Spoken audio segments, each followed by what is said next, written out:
several years ago, I wrote a cover story for the court report. Yes. And it was a really fun case that Mike Ferris and I did together. And it started with a judge in Mississippi decided he didn't think that the Mississippi homeschool law was quite good enough. Okay. And so he wanted to see the records of all the homeschooled children that lived in his 5-county judicial district. Wow. And so he called up the school officials and said, "Give me their records." And they said, "Well, we can't do that without a court order." Mm-hmm. And he said, "Well, aha. I know a judge. I'm a judge. I know how to write a court order."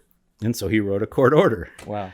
There was no case. There was nobody, nobody was, no homeschoolers were in trouble. He just on his own hook wrote it up just like a regular court order, wow. as if there were, two parties. And sure.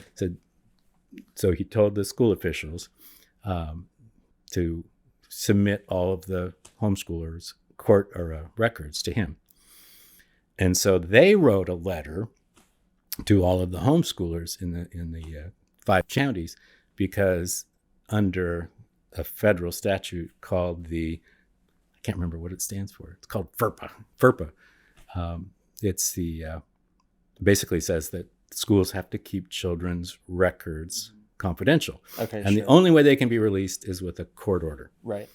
So if they get a court order, they have to give the people an opportunity to contest the court order. Oh, interesting. So all of the truant officers in 5 counties wrote letters to all of the homeschoolers saying, "We've got a court order from the judge. Oh, wow. And if you don't want to give your records, you have 5 days to protest." Wow. So we got the letter in our office, and we filed stuff, and eventually made it to the Supreme Court of Mississippi. And the Supreme Court of Mississippi said, no, basically, "Judge, you can't do it." So I wrote a story for our court report called "The Case of the Missing Case," because there was no case. Right. The judge just made it up.